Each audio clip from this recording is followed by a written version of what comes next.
Bueno, buenas noches. Vamos a dar inicio a la revisión de este día. Primero, tareas del asistente clínico médico, entre ellas haciéndole énfasis a los signos vitales, que es una tarea que ustedes van a hacer en el día a día. Luego vamos a hablar un poco de lo que es la parte administrativa en la clínica. Entonces vamos a iniciar con el intake, que sería el momento que ustedes reciben al paciente.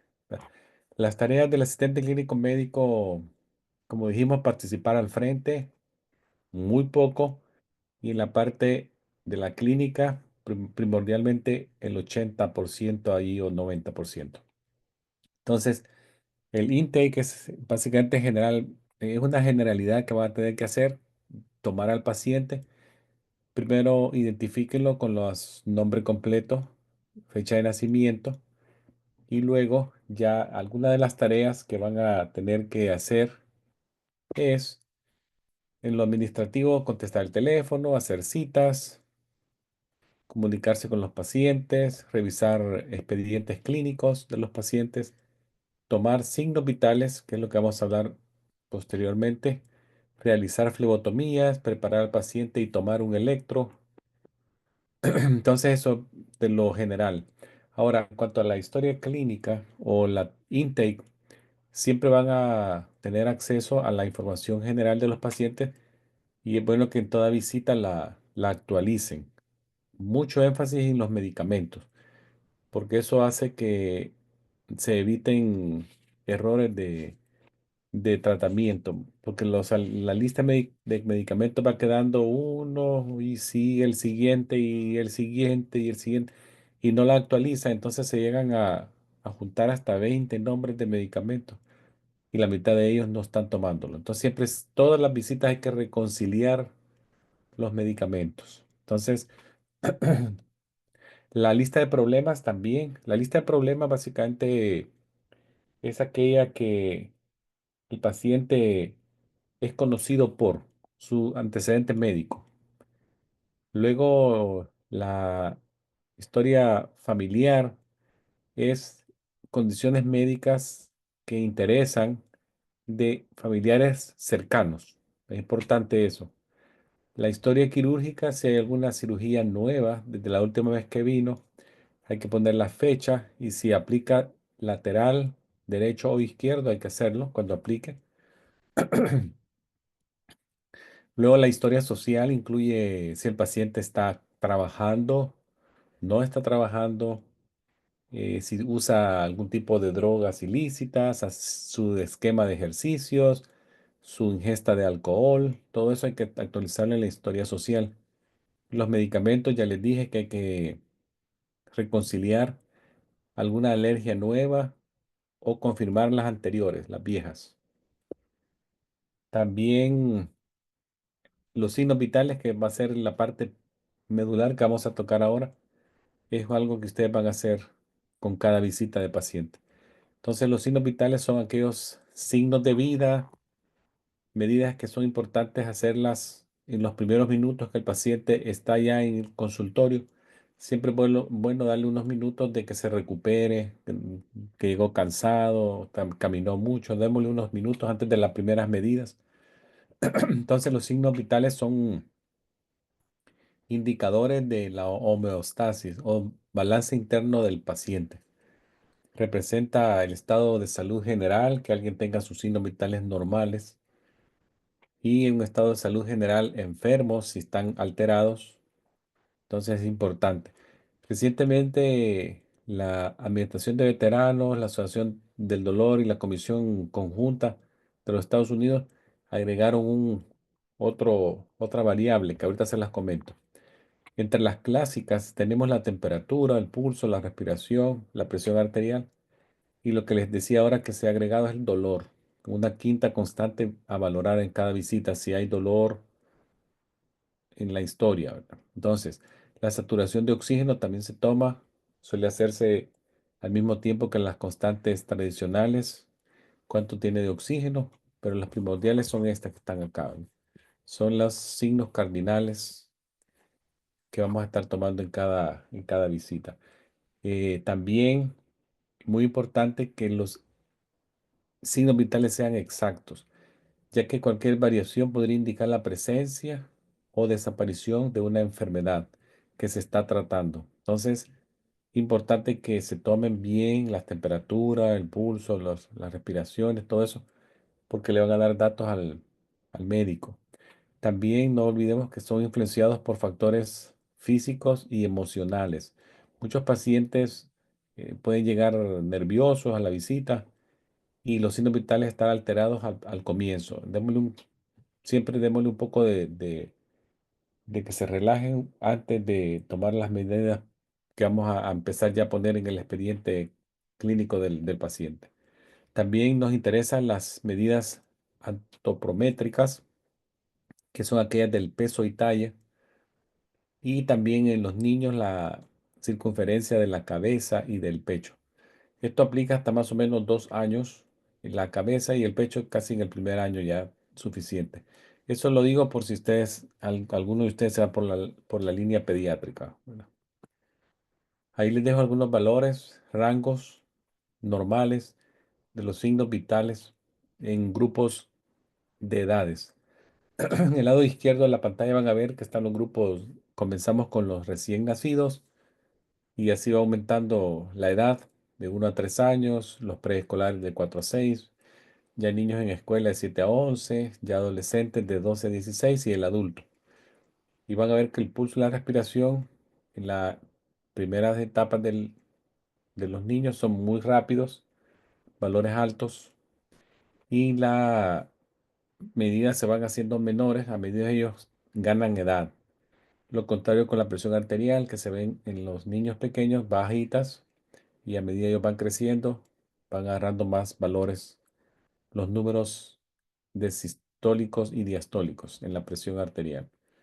Ahí están los rangos que hemos estado hablando en otras clases. Aquí dijimos 60 a 100, aquí aparece 60 a 110, pero son detallitos mínimos de diferencia, pero en ese rango andan los valores de respiración y pulso, ¿verdad? Ahora, vamos a hablar primero de la temperatura, que es una de las variables que nos interesa. La temperatura básicamente refleja un equilibrio en la producción de temperatura por nuestro cuerpo y la forma en que se pierde al mismo tiempo. Se utilizan unidades de calor llamados grados, grados centígrados y grados Fahrenheit. En Estados Unidos se utiliza un poco más el Fahrenheit, pero las máquinas tienen la capacidad de dar los dos valores si nosotros así lo deseamos. Entonces, el incremento de la temperatura, como les dije, nos da una idea de que el balance interno del cuerpo está cambiando, ¿verdad? Entonces, por una agresión de bacterias, de virus, pero algo podría estar pasando en el cuerpo de la persona. Entonces, existen dos temperaturas que nos interesan, pero más que todo la que nos da la información que queremos es la temperatura central, que es la que tienen los tejidos profundos del cuerpo, tales como aquellas que obtenemos de medir en cavidades. La cavidad torácica y abdominal permanecen relativamente constantes la temperatura y la temperatura superficial es la de la piel, que tiene mucha variable, especialmente en las horas del día, del sol, la noche, lo frío, todo eso. Entonces la temperatura superficial es la de la piel. Sí nos interesa, pero no tanto como la central, que es así, nos da información que si cambia es porque algo ha pasado. Relativamente permanece constante. Entonces, el cuerpo, si lo detectamos con cambio en esa, algo está pasando. El equilibrio calórico se ha perdido. Entonces, algunas de las variables de la temperatura son la edad, variaciones del día, ejercicio, hormonas. Algunos niveles de hormonas podrían aumentar la temperatura, estrés, entorno. El término para fiebre, término médico es pirexia. Entonces, cualquier elevación por arriba del rango normal, si no es mucha, se llama pirexia. Entonces, el rango normal es 36 a 37,5 centígrados por arriba de él, pirexia, y también recuérdense que podría estar abajo de él, de 36, hipotermia. Entonces, cuando la temperatura sube más de lo normal, o sea, es una temperatura muy fuerte, hiperpirexia. Es una temperatura extremadamente alta y podría andar por los centígrados arriba o alrededor de los 41 centígrados, y en el valor Fahrenheit de 104 para arriba ya es hiperpirexia, lo que se llama fiebre de alto grado, y la otra es bajo grado, la pirexia. Entonces, esos dos valores y nombres no lo olviden: pirexia e hiperpirexia, y la hipotermia. Algunas temperaturas que se consideran febriles, por ejemplo, en el área rectal, por arriba del 100.5 Fahrenheit, 38; en la oral, 37.5 o 99.5 Fahrenheit; la axilar, 98.6. Usted me podrá decir, y aquí si esto fuera, en vez de 5, fuera 6 o 7, ¿es fiebre?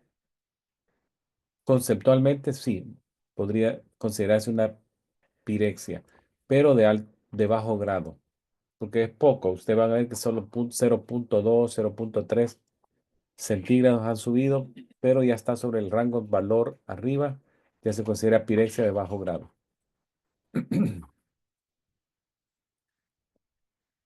Ahora, vamos a ver algunos tipos de fiebre que podrán verse en las cuadrículas, especialmente en hospitales. Se pueden ver porque se toman temperaturas a repetición, entonces se llega a formar una tabla. Entonces, por ejemplo, la fiebre continua es aquella que, si ustedes ven, sube del valor normal y se mantiene por arriba del valor normal en periodos que pueden ir de hasta 24 horas sin bajar, y los rangos de descenso son mínimos en el periodo de 24 horas. Las fluctuaciones son mínimas, pero nunca llega al valor normal otra vez. Se queda por arriba. La intermitente, al contrario, viene y va, pero en algunos de esos venidas podría bajar del valor normal, volver a subir, volver a bajar y otra vez volver a subir. Entonces hace una sub y baja, pero en esas bajadas puede ser que llegue al valor normal.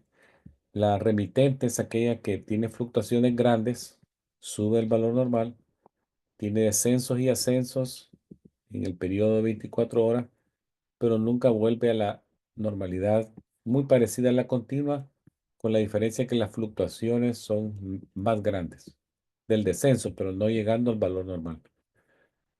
Entonces son las tres fiebres que tenemos, tres tipos de fiebre.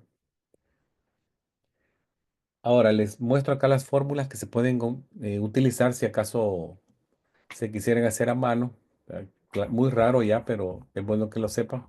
Si usted tiene el valor Fahrenheit y quiere convertirlo a centígrados, aquí está la fórmula. Si quiere convertirlo a Fahrenheit y tiene el valor centígrado. Si usted ve el 32 centígrados, déjeme ver. Sí,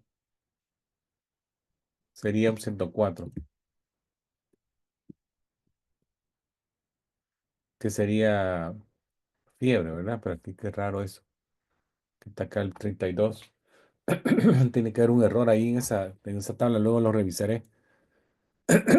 Porque acá está, por ejemplo, tengo acá el valor centígrado y salió el 37.7, pero era el 100 Fahrenheit. Bueno, luego lo reviso eso. Pero esa es la fórmula. La fórmula está correcta.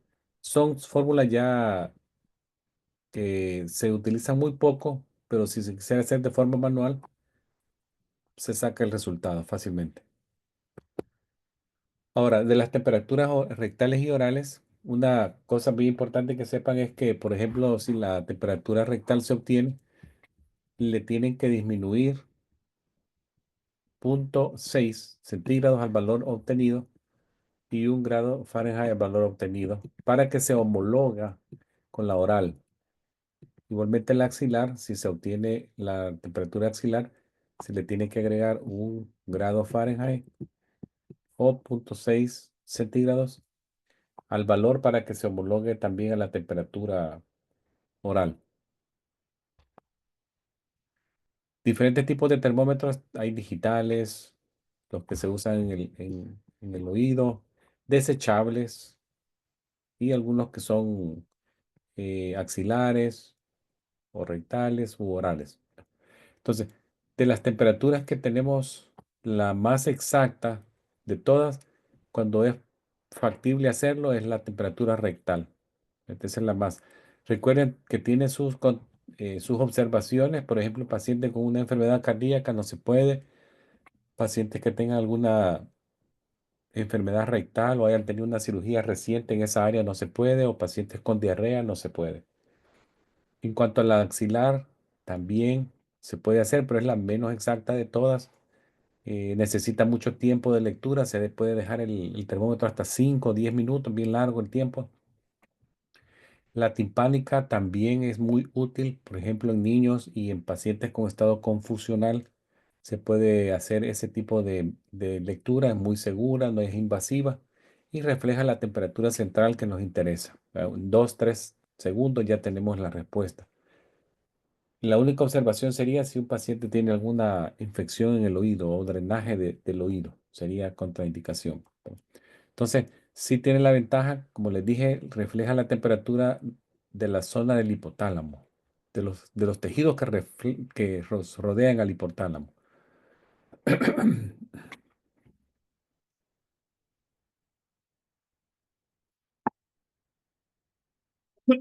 Vamos a ver ahora acá. Eh, Esto que ven acá son unos termómetros que se utilizan muy frecuentemente en las clínicas. Por ejemplo, este que está en la pared, este es el móvil que se utilizó mucho durante la pandemia del COVID, que no tenía que hacerse contacto con el paciente, sino que solamente se le ponía en la zona de la frente o en la región temporal, de piel, por supuesto, ¿no? Y se marcaba la temperatura en cuestión de un segundo, es bien rápido.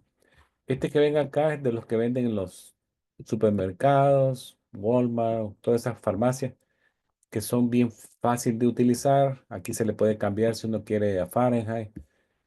Esto que está acá tiene protectores de plástico. Recuérdense que en estas fotos se ve mejor. Esta cubierta tiene que ir en esta porción metálica del termómetro. Es desechable y se utiliza una por paciente, no olvidarlo. Y las lecturas se van guardando en el aparato si uno quisiera y tiene la conversión centígrados y Fahrenheit si uno quisiera. Ahí son bien útiles, son móviles, lo pueden dar uno en el carrito o ya estar fijo en una pared. Ahora, el otro veamos el pulso. El pulso es otro variable que nos interesa. Básicamente es la palpación del golpe, dijimos, del volumen latido a distancia del corazón. Ese golpeteo en la pared de la arteria periférica es lo que nos da la información que queremos. El paciente tiene que estar en una posición cómoda, la arteria tiene que estar al mismo nivel del corazón o un poquito por abajo del nivel del corazón, con sus miembros relajados.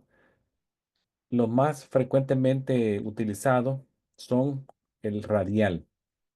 Por acá está. Pero tenemos otras zonas, ¿verdad? Tenemos la zona temporal, la carótida solo se tiene que medir un lado a la vez, no presionar las dos carótidas. La apical, que es la punta del corazón, con estetoscopio para escucharlo. El braquial en el brazo, el femoral en la zona inguinal, popliteo atrás de la rodilla y dorsales pedis en el pie. ¿Ya?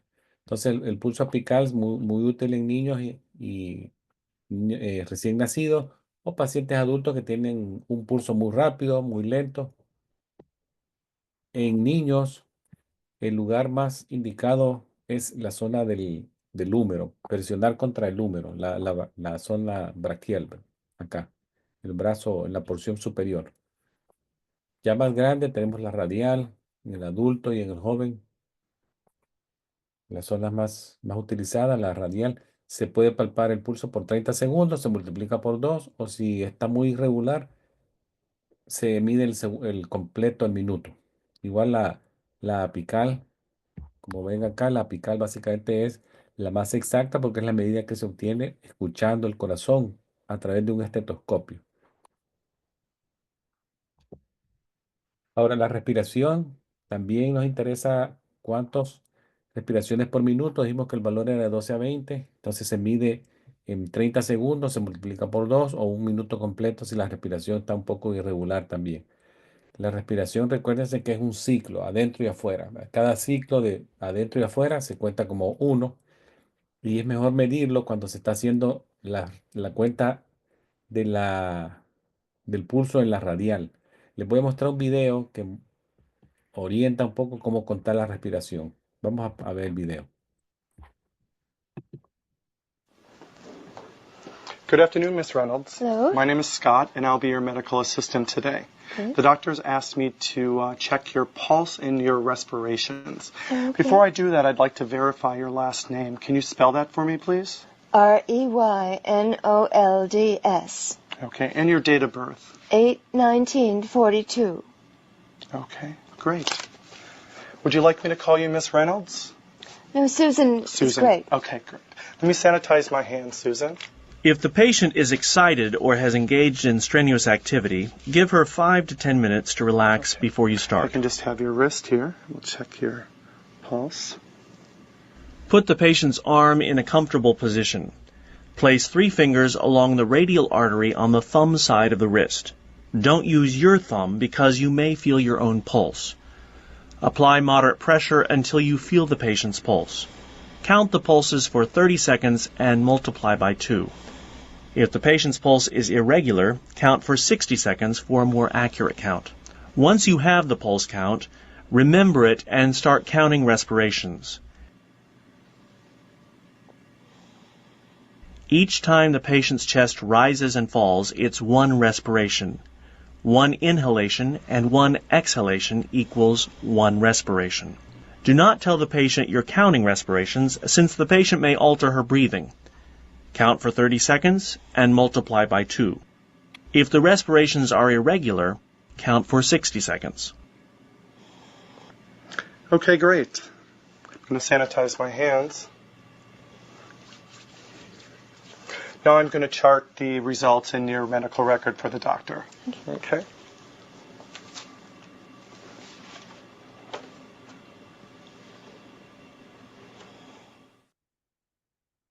Bueno, entonces como pudieron ver en la medición, primero él le tomó el pulso a la paciente y posteriormente él, sin quitar los dedos de la zona del pulso, empezó a contarle la respiración sin decirle a ella que le estaba contando la respiración para que ella no cambiara el patrón de la respiración. Se hace lo mejor hacerlo de forma simultánea.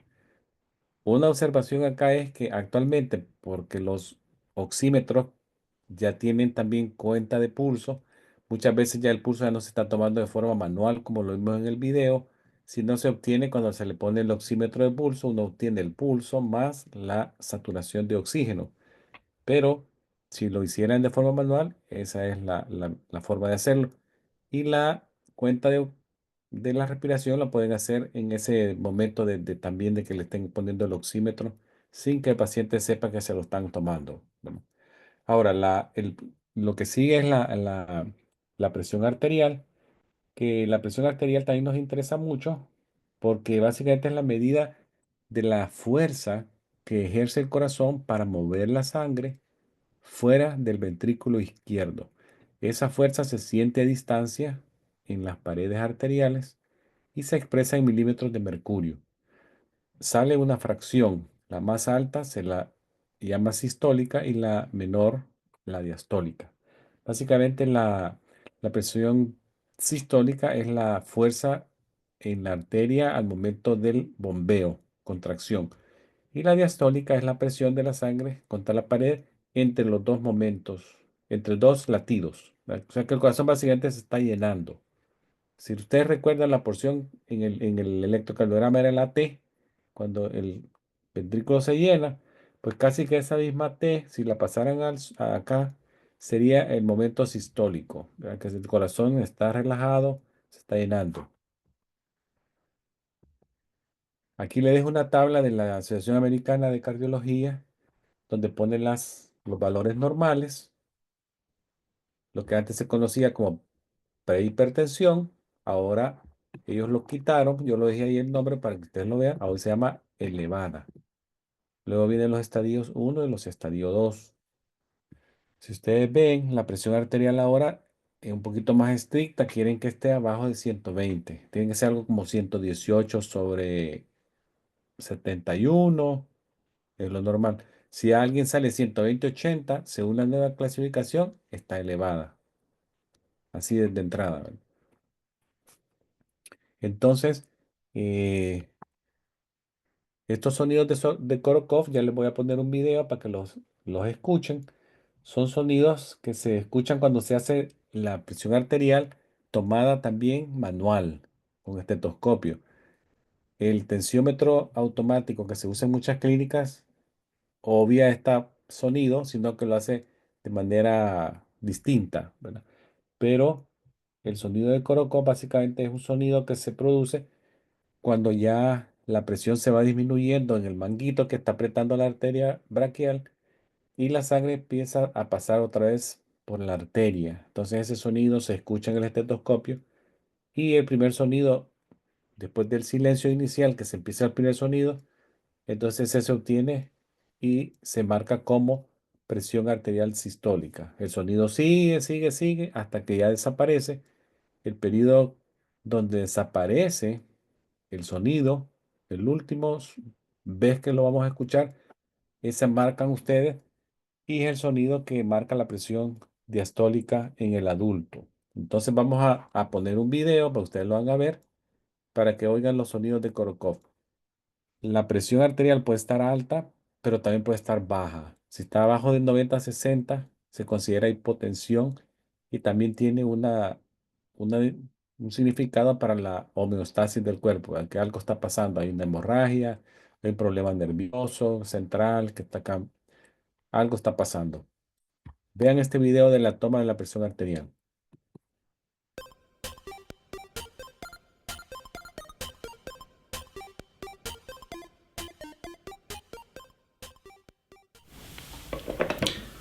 Hi, my name's Simon. I'm one of the final year medical students. Can I just check your name and age, please? Yeah, my name's Andrew and I'm 25. Nice to meet you, Andrew. Today I'd like to take your blood pressure, so that will entail me taking this cuff, inflating it around your arm, feeling and listening to your pulse. Does that sound okay? Yeah, that's fine. It might be a little bit uncomfortable, but it shouldn't hurt. That's all right. Are you okay for me to go ahead? Yeah.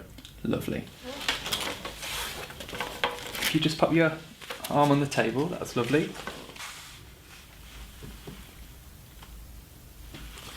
Fine.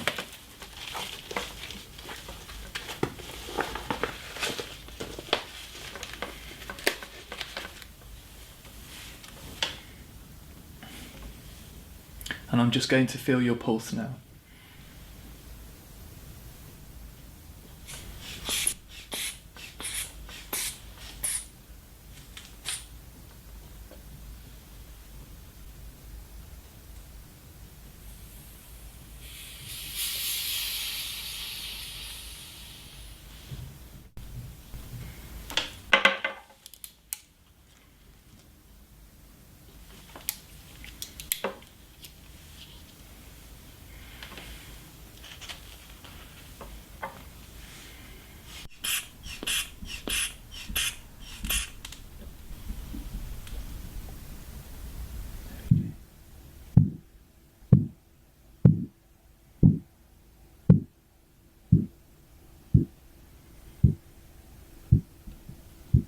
Sonidos de Korokov.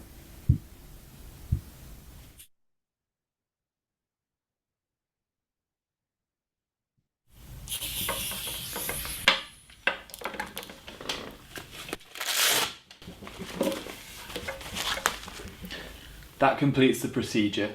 Thank you very much, Andrew. Thank you.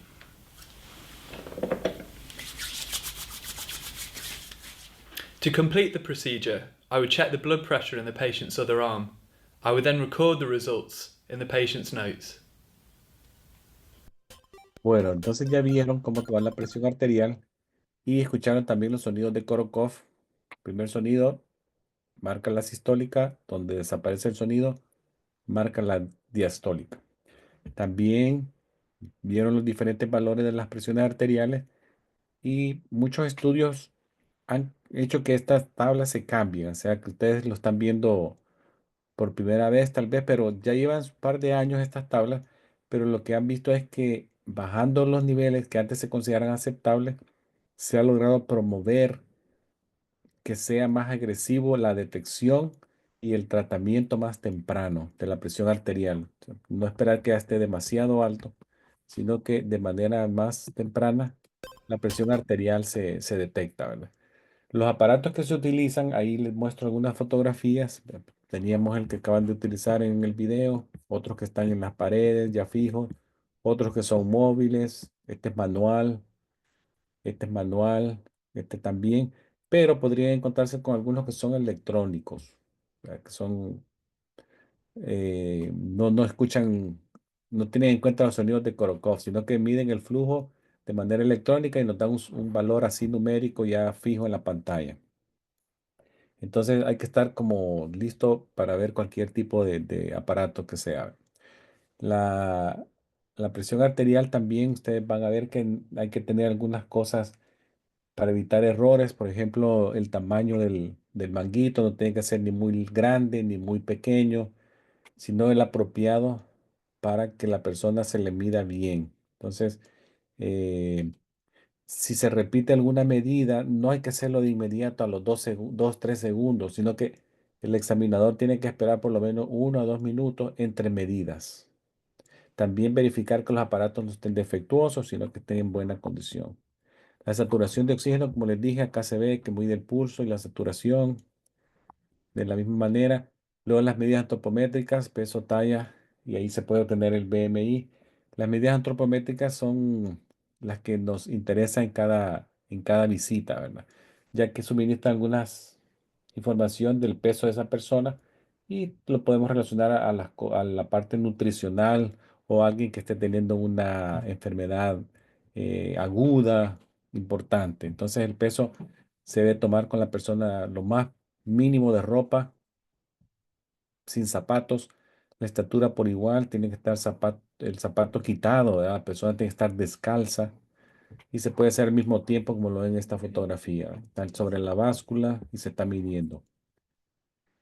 El BMI también es otro instrumento que se está utilizando para sacar el peso ideal, el bajo peso, el sobrepeso y el obeso mórbido. Necesitan solamente el peso y la talla y ya la máquina en la computadora se lo saca de manera automática.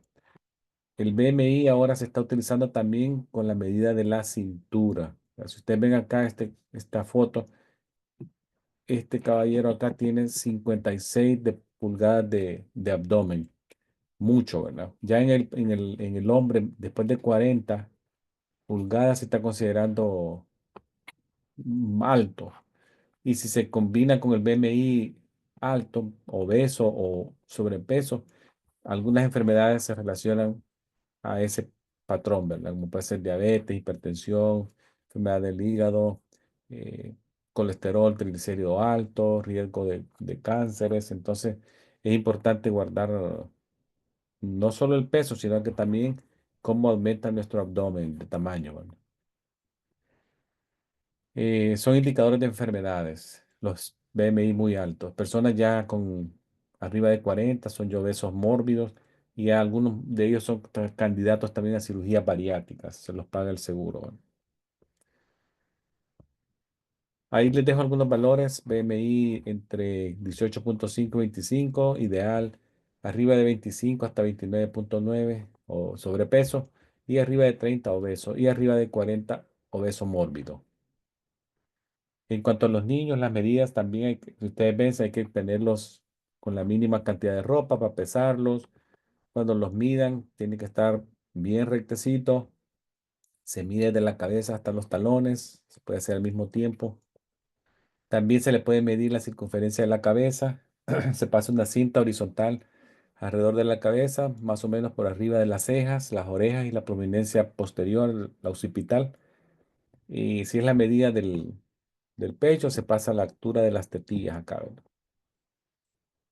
Eso se va guardando la información en el expediente de los niños. Si ustedes hacen pediatría, se pone en cada visita. ¿verdad? Y se espera que finalice ya la medición. A los 2 años ya se detienen los pediatras a medirla, ¿verdad? La circunferencia puede llegar hasta los 12 meses midiéndosela. Ya hay tablas que dicen si está creciendo mucho la cabeza o se está quedando muy chiquita la cabeza. Ya hay tablas y el pediatra lo puede detectar de manera temprana para buscar la falla, ¿verdad? ¿Qué puede estar pasando? Bueno, vamos a parar acá en la parte de signos vitales y no sé si tienen alguna pregunta en lo que yo cambio y nos vamos para lo que es la parte administrativa. Si ustedes ven los signos vitales, la mejor oportunidad que van a tener es cuando vayan ya a la práctica. Ojalá puedan ir a alguna práctica y ahí se van a dar cuenta de ya en tiempo real cómo se hace una toma de signos vitales con el paciente ya frente a ustedes. Eso va a ser lo más importante.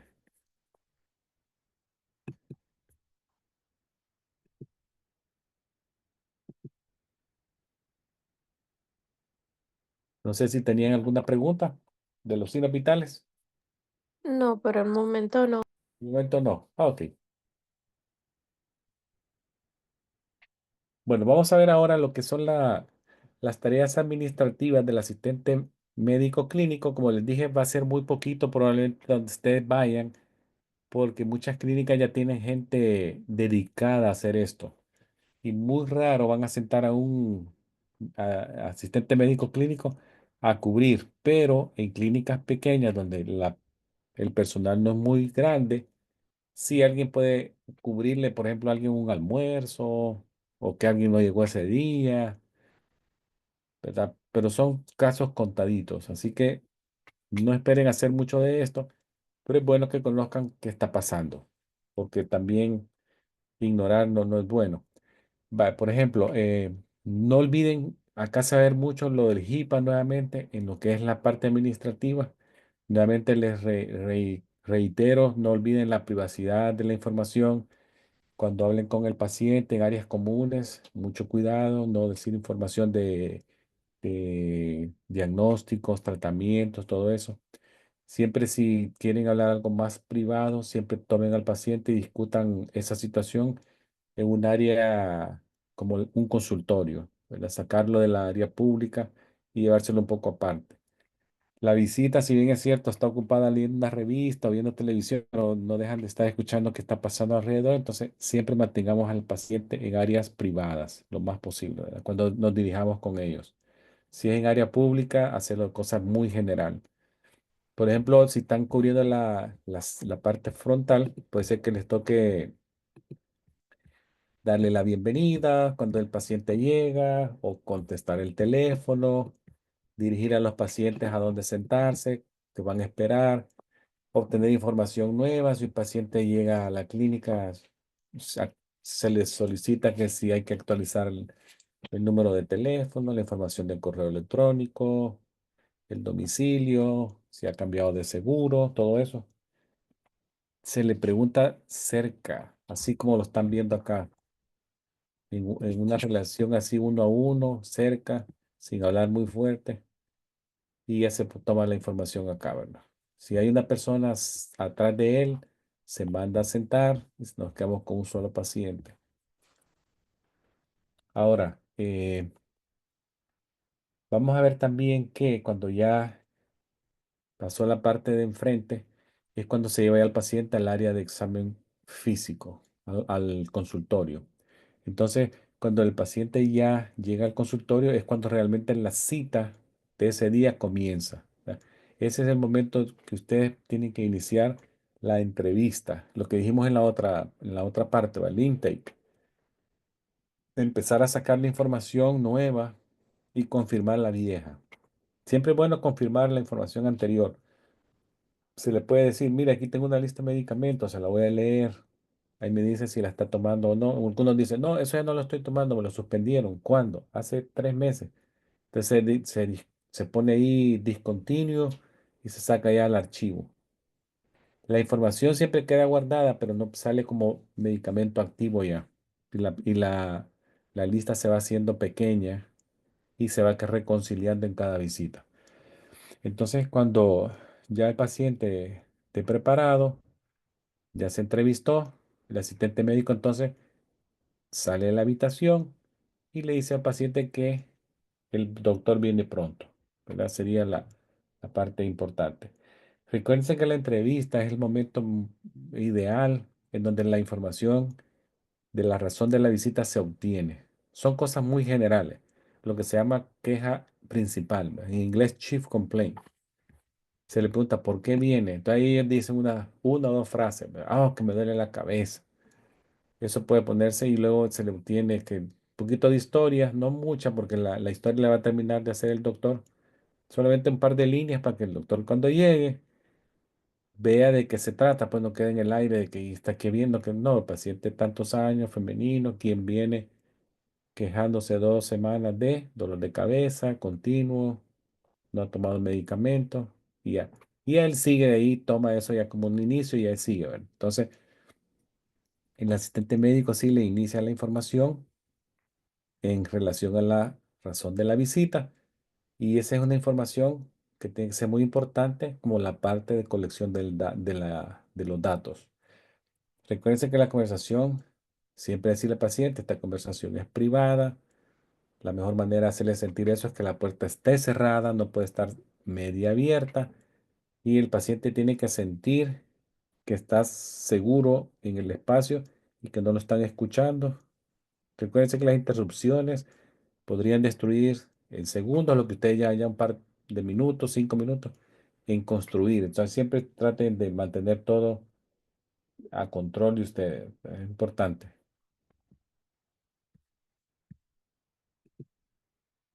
Si les toca contestar el teléfono, ya sean llamadas que llegan directamente, siempre hacerlo de forma profesional. El teléfono muchas veces va a ser el contacto que tiene la persona en la primera interacción con esa clínica. Entonces siempre hay que hacerlo de manera cortés, muy amable, contestar pronto el teléfono. Lo importante, los expertos dicen que los primeros 3 repiques. Oh, por supuesto, sí se puede, ¿verdad? El asistente médico, si tengo otra llamada, tiene que hacerle saber al que le contesta brevemente que está atendiendo una llamada, si lo puede poner en espera. Si el paciente dice que sí, entonces se pone en espera y más o menos como en 30, 45 segundos tiene que regresar y preguntarle si puede seguir esperando. Si no, la persona le dice a usted que va a llamarlo más tarde y le toma la información de contacto. Entonces, las respuestas se hacen en el orden que llamaron, ¿verdad? Si hay alguien ya en la lista, dos más antes de ella, entonces será al tercer impulso que se le va a hacer la llamada a esa persona específicamente, ¿no? Entonces, siempre que se conteste un teléfono, se identifica la clínica, el nombre de la clínica, dice su nombre y ofrece ayuda al paciente que está hablando o familiar de paciente.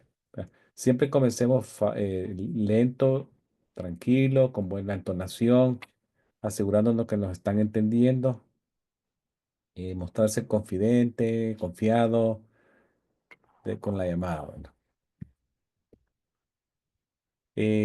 También ese momento puede ser para que el asistente médico, cuando esté en la llamada, puede hacer lo que se llama triaje. El triaje no es necesario que ustedes lo hagan en su primera semana, sino que eso lo van a ir aprendiendo con la experiencia.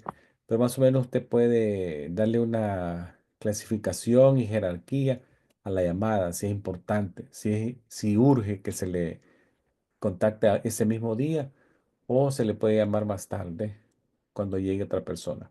Entonces, eso es lo del triaje. El paciente es seleccionado por el asistente médico o por el que contesta la llamada y la computadora actualmente es muy útil. La información que contienen las computadoras incluyen índices que le da al asistente médico o el que esté cubriendo información muy importante que se puede sacar del expediente electrónico. Entonces ya hay pantallas y listas que se pueden obtener, mover de un lugar a otro, que contienen información acerca del paciente, su historia clínica, y uno puede saber información en cuestión de segundos, datos importantes de ese paciente, y le da opción de manejarla. No olvide confirmar, a veces va a tener que usted confirmar citas, y hacer llamadas, decirle, solo le hablo para Recordarle que mañana tiene cita a las 7 de la mañana, 8 de la mañana. También les puede tocar coleccionar información del paciente cuando arriba a la clínica. No el seguro social, el seguro de salud. Información del seguro de salud. Alertar a los pacientes que ya está todo listo. Alertar a los clínicos que el paciente llegó. Y se pueden hacer citas. Vamos a ver las citas que conocemos. Lo general de una cita. Hay varios modelos. Estos son modelos generales, no específicos. Pues bueno que los conozcan. Por ejemplo, esta que se llama el modelo arroyo sería la traducción en español, pero stream es como un riachuelo, arroyo. Básicamente es horario específico. El horario específico es aquella que se le da a alguien un tiempo específico en un día X, lunes 9:30. Se espera que de esta forma se minimice el tiempo de espera del paciente y que el flujo durante la mañana o tarde sea fluido, como un riachuelo, por eso le dicen arroyo. La cantidad que se le da al paciente de tiempo va a ser acorde al motivo o razón de su visita. Si alguien, por ejemplo, es paciente nuevo, puede ser que necesite de 35 a 40 minutos. Si es un examen físico anual, de 30 a 45. Si solamente llega a un control de seguimiento, de 10 a 20. Entonces, más o menos ahí se van llenando los espacios en las tablas de calendarios de los pacientes. Entonces, eh, es muy útil, pero utiliza horas y días específicos, ¿verdad? Esto es muy importante. El siguiente se llama Agenda en Ola, Wave, y este tiene la característica que también se citan pacientes, pero no uno. Se pueden citar hasta tres en un horario de bloque de tiempo.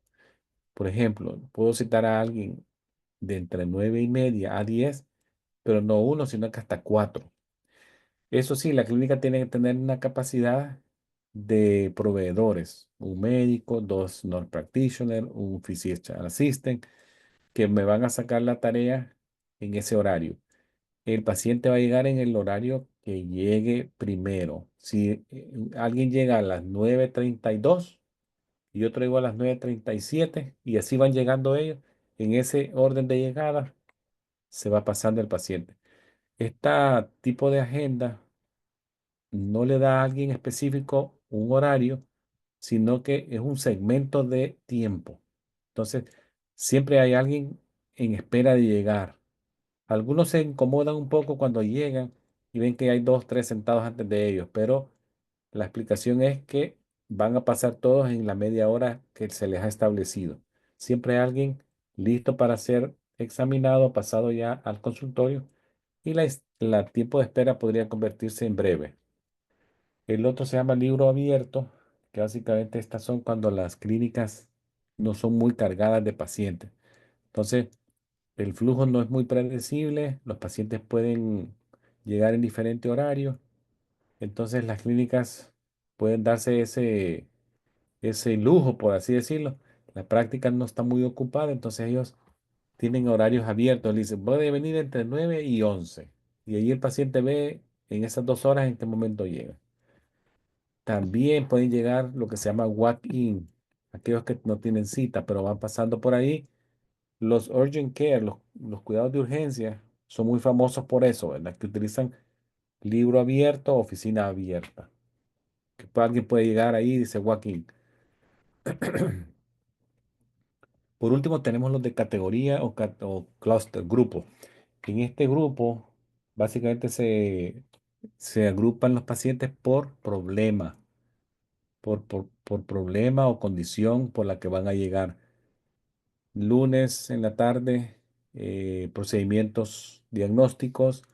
eh, Miércoles en la mañana se va a estar tomando Papa Nicolaos. El viernes al mediodía, si acaso se hacen ultrasonidos, ahí se va a hacer. O llegó el ginecólogo por las tardes todos los días. Entonces se categorizan los pacientes y se agrupan en base a ello. Bueno, eso se llaman los clústeres o categorías. Entonces recuerden, categorías, dijimos el libro abierto, el de la ola, y el primero que vimos se llamaba hora fija. Esos son 4. Pueden ser como híbridos y ir cambiando uno por otro. Otra cosa que tal vez tengan que hacer es que algunos resultados lleguen en papel. Ustedes los tienen que escanear al expediente y hacerlo electrónico. Algunos resultados pueden llegar de patología, un informe de una ultrasonido, una biopsia. Entonces se pone en scan y se pone al electrónico. El asistente médico lo único que también tiene que estar pendiente es comunicar resultados anormales, ¿verdad? Inmediatamente. No esperar que en un mes llega, oh, mire, le salió una biopsia con esto. Hace un mes, pero ¿y por qué no me hablaron antes? No, el asistente médico tiene que estar listo. Si llega algo anormal, hablarle al doctor y decirle, vino el resultado del paciente y es anormal, este es el resultado. Para que él le llame y lo pase rápido. Otra cosa que puede hacer que tengan que hacer son actualizaciones de récord de inmunizaciones o vacunas. Entonces, estos documentos eh, son electrónicos, algunos, otros son en papel y dan información que se va a ir acumulando en el tiempo, ¿verdad? Entonces, ¿qué es importante acá? Por ejemplo, en las inmunizaciones, la ruta intramuscular, el lote de la vacuna, la fecha de expiración, el que manufactura o el fabricante de la vacuna. Esos son requisitos para las vacunas y sustancias controladas. Si el paciente toleró la vacuna, recuérdense que el paciente siempre tiene también que esperar un momento antes de irse. Y esa es la información básicamente de vacuna. Como ven acá, recuerden esta famosa tarjetita que se usó para el COVID. Aquí se veía, ¿verdad? El fabricante, cuándo se le puso, quién se la puso y en algunos datos chiquitos, el lote, ¿verdad? Ponen ellos aquí el número del lote. Entonces son informaciones generales que se piden. También no olviden lo de la seguridad en el lugar de trabajo. Con las computadoras, ustedes van a tener acceso a una información de salud importante. Inicialmente les van a autenticar una clave, posteriormente les van a dar algún nivel de autorización. Esto les permite acceder a algunas áreas de la cadena de información específica, dependiendo de la función que usted desempeña y los médicos tienen acceso casi a todo y así van diferentes escalones, ¿verdad? Que se pueden utilizar de manera correcta. También algunas computadoras ya tienen una desconexión automática después de unos 10 segundos. Si no se está tocando el teclado, o sea, ellas se apagan. Si acaso no tuviera eso, no olviden si ustedes tienen que salir de la habitación y dejar la computadora así encendida. Es bien raro. Pueden bajar la pantalla un poquito de grados de apertura, para dejarlo así, más o menos, que no se vea, o se desconectan, así sean 15 segundos que salen del cuarto. Y luego al regresar ya se vuelven a conectar. Otra cosa que tal vez tengan que hacer es que soliciten al paciente que les firme una hojita que se llama de liberación de información. ¿Por qué es esto? Si una clínica les solicita información del paciente, ustedes lo primero que tienen que hacer es, me pueden enviar la hoja de autorización de información médica que el paciente les ha firmado. Si ellos les mandan esta copia llena con el nombre del paciente, fecha de nacimiento, y el paciente pone acá que quiere que manden, si él marcó solamente reportes de patología, solamente eso. Pero él puede decir, no, también manden hojas de evaluaciones, reportes de patología, ¿a dónde? A la clínica tal, la dirección, tal. Él firma y ya. Eso lo manda a la otra clínica y usted lo revisa. Está llenado, la firma el paciente. Entonces puede mandar la información que él pide, por de patología y la nota de visita de esa vez. No olviden, no se puede mandar nada. Una clínica no les puede llamar y decirle, oh, somos la clínica de ortopedia. Necesitamos que por favor nos mande la última visita que hizo el señor este y este nombre en la fecha tal que nos urge, el doctor quiere verla. Ah, sí, ya se la mando. Se la manda. Error, ¿verdad? Error de HIPAA. Primero esto, luego lo otro. Vamos a explicar algunas cosas que pueden pasar en una clínica así de manera rápida. Vamos a hacer 8 horas de un par de minutos para que ustedes vean desde que se abre hasta que se cierra la oficina qué puede pasar. Son algunos retos que pueden pasar en el día, siempre hay que mantenerse optimista. Puede ser que al principio, el primero que llega, quita la alarma, revisa si los laboratorios del día anterior se los llevaron. Siempre se dejan especímenes ahí, unas cajitas afuera del consultorio con llave, por supuesto. Y el laboratorista que llega a recoger tiene llave también y abre y se lleva las muestras. Ver si se las llevaron. Revisar los correos de voces, revisar si han llegado un fax. Eso son de la mañana, ¿verdad? Luego, ¿qué más se puede hacer? Preparar las habitaciones.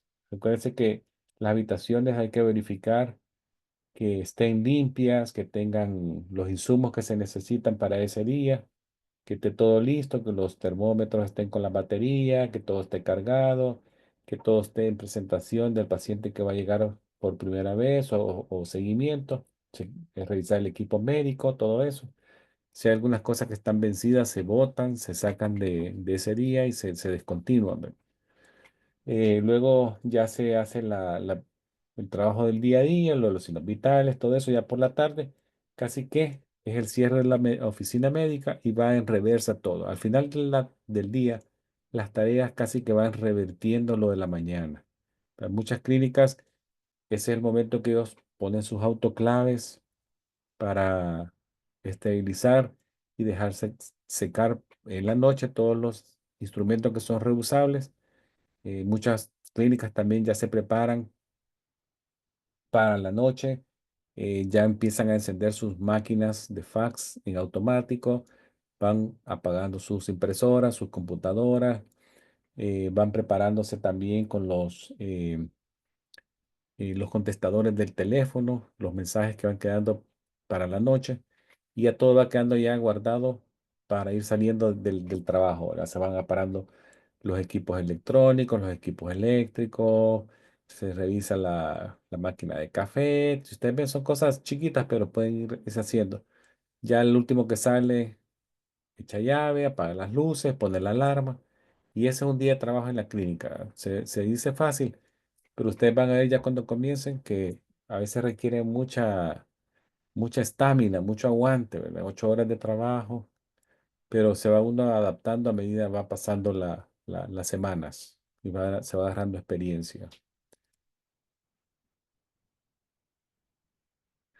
Vamos a ver acá de los correos de voces, cada cuánto. Los correos de voces son muy parecidos a la correspondencia, pero solo son mensajes de voces.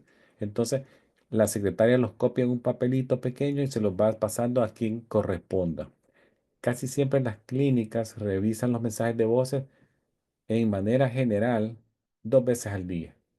Uno cerca del mediodía y uno cerca de las 4 de la tarde, ¿verdad? Los correos de voces. Ahora, el correo físico, ellos lo hacen cada mañana, lo van separando a quien corresponda y se lo hacen llegar. O lo que se va a enviar, la clínica siempre envía cartas a los pacientes, cobros, todo eso también son a través del correo normal, ¿verdad? Correo electrónico también, muchas clínicas tienen su correo electrónico abierto permanentemente durante las 8 horas laborales y los están revisando de manera continua. Ahí van cayendo informaciones de los seguros, de pacientes que escribieron, todo eso, ¿verdad? Entonces se van también separando dependiendo a quién le llega la información o a quién le corresponda los correos electrónicos. Este está abierto las 8 horas. En cuanto a lo que es el portal de pacientes, muchas clínicas ahora tienen portales abiertos y los pacientes tienen acceso a ese portal. Durante la visita les dan un PIN, él se abre la cuenta y mete el PIN que le dio la clínica y abre un portal personal. Ese portal personal le ayuda al paciente a solicitar refills de medicamentos, puede solicitar una cita, puede solicitar una cancelación de una cita que va a venir y él ya no puede ir, la cancela. Entonces tiene mucho control de sus laboratorios, ver el de hace un mes, el del año pasado, el de hace 2 años. cuando le hicieron la colonoscopía, cuando le hicieron lo que sea.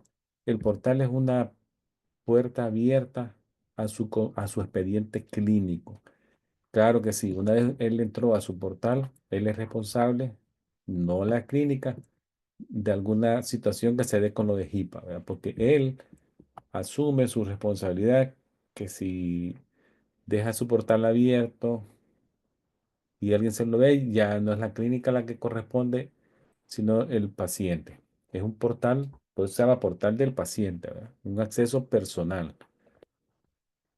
Ahora, también las otras cosas, ya para cerrar la noche, vamos a ver qué puede pasar en una clínica. Yo tengo que reportar ya. Es una responsabilidad del asistente médico, de los que trabajan ahí durante la práctica, que si algo sucede, reportarlo de manera inmediata. O lo que se llama reporte de incidente, ¿verdad?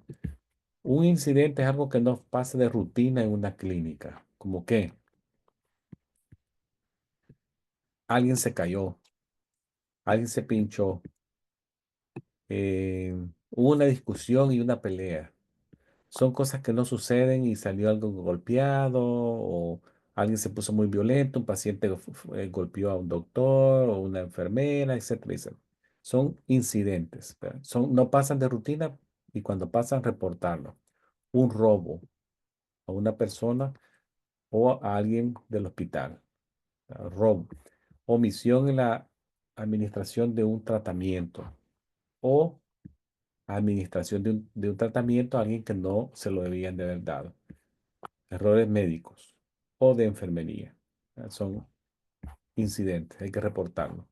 Exposiciones a la sangre o fluidos corporales.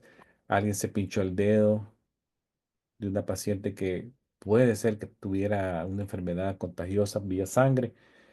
Le salpicó un fluido a los ojos, etcétera. Entonces, eso, hay ya formatos donde se van llenando la información. Se llama un reporte de incidentes, se tiene que llenar de forma inmediata. Se describe qué pasó, posibles factores que contribuyeron, qué acción se tomó, si hubieron testigos, aquí firman los testigos, el daño fue, no hubo daño, daño leve, daño moderado, daño severo, vea qué acciones se pueden tomar a futuro. Entonces, si hay alguna fractura, alguien se golpeó, se quemó o lo que sea, hay unos mapas de cuerpo como estos que ven acá. Entonces se tienen que llenar de forma inmediata. Alguien se cayó, se deslizó, alguien no vio que estaba mojado el piso y no había limpiado. Se cayó, se golpeó la región glútea, la base de la cabeza, su hombro derecho, la mano la extendió y tiene deformidad en la muñeca, todo eso. Pues se hace el mapa de cuerpo. Ya una vez todo eso está listo, entonces el supervisor o quien, el manager ya firma y pasa ese reporte a la administración de la clínica, ¿verdad? Entonces, el reporte de incidente.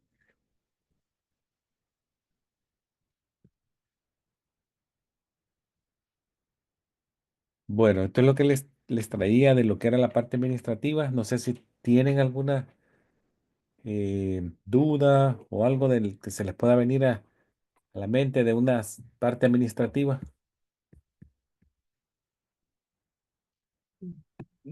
¿Alguna pregunta? O estamos, No, creo que sería revisarlo bien el material. ok. Entonces, recuérdense que todo esto ya en la práctica creo que va a ser el mejor momento y ustedes van a ver cómo trabaja una clínica, cómo se hace una cita. No es mala idea que cuando lleguen preguntarle ahí a la secretaria cómo ella hace la cita, como generalidades del trabajo administrativo. Probablemente no van a hacer eso, pero es bueno que sepan cómo hacer una cita en caso necesario. Ustedes saben cómo acceder a la información del paciente y cómo hacerle una cita al paciente en base al motivo de la causa por la que va a llegar. Bien.